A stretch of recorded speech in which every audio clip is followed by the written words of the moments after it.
Hey everyone, lots to talk about regarding Peloton today, from an update to the Peloton Rower and the Tread Plus, to Peloton now redesigning bikes for do-it-yourself assembly, to how Peloton increased their price last week, then offered current members until the 19th to get that old price, and then backtracked on that yesterday and canceled a ton of orders, which we'll talk about, and some news updates in regard to Peloton's lane break, and actually a lot more. So we have a lot to cover, and for those of you new here, my name is Colin Jenkins with Connect the Watts, where we cover connected fitness news, reviews, and more. So if you like that and want more content just like this, make sure to subscribe. And a big thank you to my favorite personal training app and today's sponsor, Future, and you can learn more about them later. So let's start things off with this new Bloomberg article featuring an interview with Peloton's current CEO, which took place after they announced last week that they would be moving to 100% third-party support for their deliveries,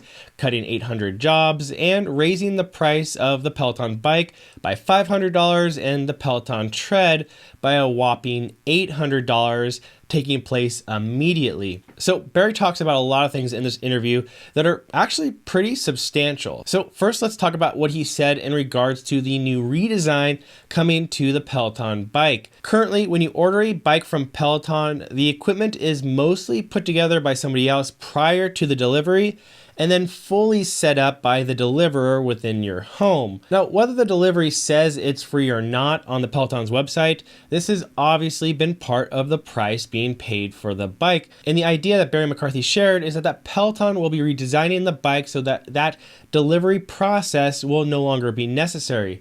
Instead, when you purchase your Peloton bike, it could be easily delivered by any delivery service like FedEx, and then you will ultimately unbox and assemble it yourself. And this presumably would help Peloton improve their profits, or possibly be able to lower the cost of the bikes further to reach a wider audience. And I know I've seen a lot of people worried about how this might mean that the bikes won't be put together right or other things like that, but look, I've tested over a dozen connected fitness bikes now from various companies, and Peloton's was the only one that didn't have the option to be self-assembled. And at no point putting together these other bikes did I think they were less well put together than Peloton's. It's actually pretty easy to build these bikes as long as they were built with self-assembly in mind, and I trust myself putting together a bike way more than some of the XPO crews, so I personally don't really see this as too big of a deal, and I could definitely see how this might help Peloton substantially for a variety of reasons. Not only can they save cost of delivery and shipping, which may or may not be passed down to the customers,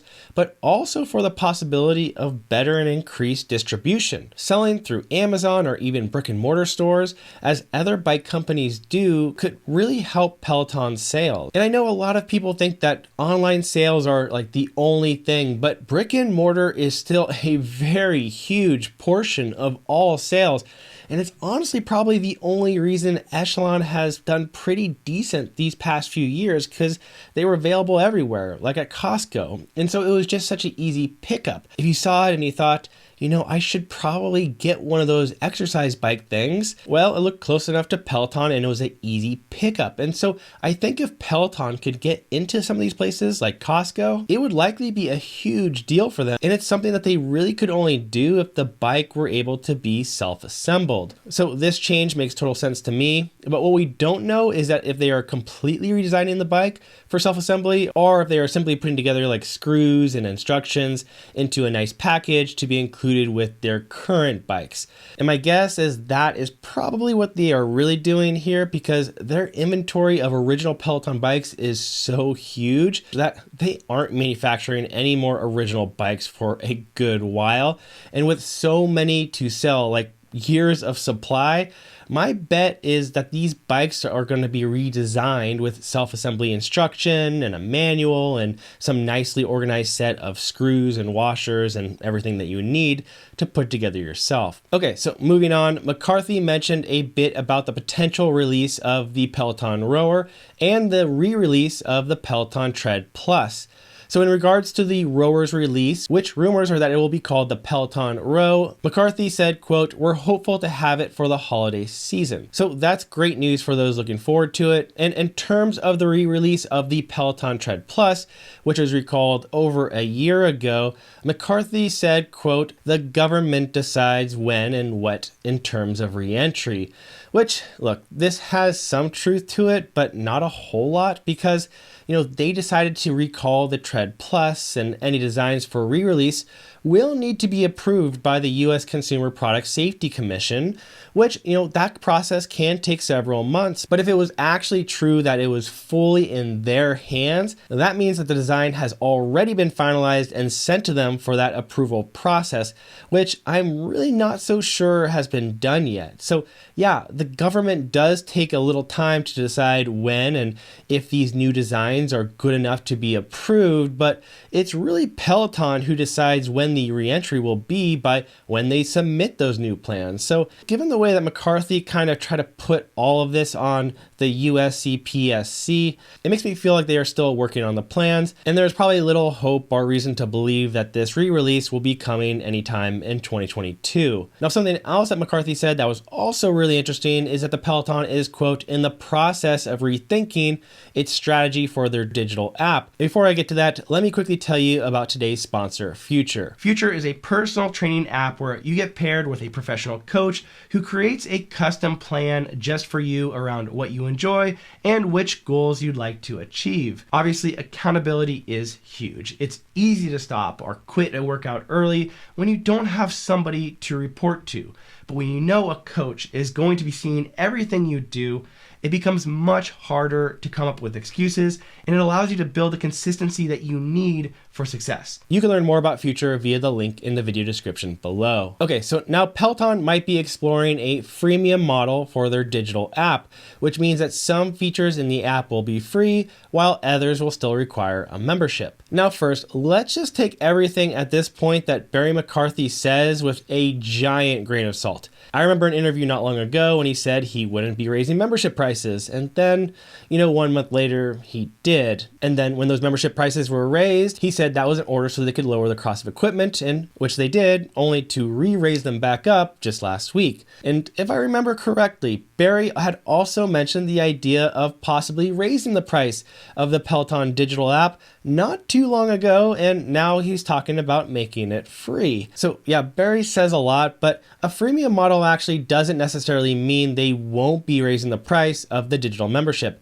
In fact, it's actually more likely that they will be raising the cost given this new freemium model because as probably most of you know by now, free apps aren't usually really free. They just make them seem that way because it encourages a lot more downloads, and it essentially works as a trial. And so by making a free version, which means millions of more downloads, which means more opportunities to sell the full version, which could definitely be raised higher than the current $12.99 price. And I think this is increasingly likely, as Barry McCarthy also said in this interview that users could ultimately pair their smartphone or tablet over Bluetooth with a third-party bike or treadmill and beam that content to the equipment's display, which for one, I think is great since so many people have wanted to do that for a very long time, and just have that integration with the digital app would make it way more valuable and thus, again, allow them to justify a much higher price for it.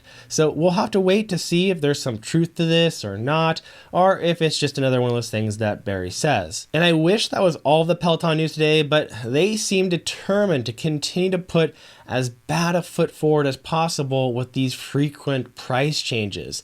Now, as you may have heard last week or last Friday, Peloton came out and announced an immediate increase to their price, raising the cost of the Peloton Bike Plus by $500 and the Peloton Tread by $800. Now, the Peloton Bike Plus cost makes a little sense. I mean, they had just lowered the cost a few months ago, and because they need to sell their huge oversupply of original Peloton bikes, they're thinking that raising the Peloton Bike Plus will help shift sales more towards those cheaper, older bikes. But the $800 Peloton Tread price increase is pretty mind-boggling to me, since it's just a mid-tier treadmill now trying to be sold at $3,500, which I already thought was a bit pricey, but still worth it when it was $2,500 not too long ago. Well, anyways, a lot of Peloton members had wanted to add the Tread to their home gym and were really justifiably pissed off when they were given no heads up about this price increase. And many would have bought it if they were given any heads up whatsoever. So Peloton's customer service began to tell customers that they could still get that old lower price if they ordered it before the 19th. Well, yesterday, on Monday the 15th, they changed their mind during the middle of their order process, and they decided to rescind that offer for a majority of the people they told it to. So now obviously even more people are pissed off about this whole thing. And look, Peloton shouldn't be making promises like this with customer service and leaving anybody else in the dark in the first place. If you're going to allow a few days for people to get it at a lower price, then that announcement should be made to everyone via an email or some other sort of announcement. And second, if you make that promise to your customers, you don't change your mind the very next day without some sort of warning. And look, I don't know what Barry McCarthy's full pivotal role at Netflix was in the past, but I doubt it was improving their customer service, because this is just adding a bad story on top of what already was a pretty bad story. Okay, so anyways, let's finish this thing off with some good news, and that is that Peloton has made some slight updates to their lane break video game mode. Two changes that we know of, really. One is that the max percentage has been lifted for the breakers. Breakers were these lanes that if you entered, you would have the opportunity to get a score multiplier based on how fast your cadence was, and this would max out at around 200%. So now that number has been uncapped. And two, now you can set a new personal record on a ride, whereas before it wasn't really possible to see that.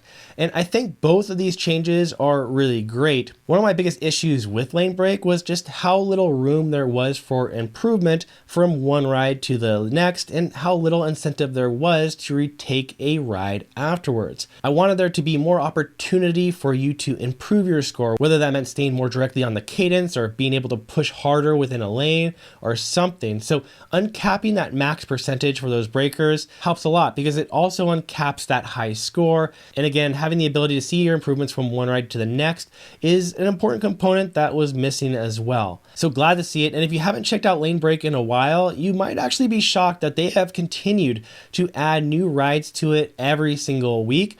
And now they're up to 93 total rides. So definitely check it out if you haven't, and let me know what you think about all of these updates in the comments below. Again, this is Colin Jenkins with Connect the Watts. Thanks for being here, and I'll see you next time.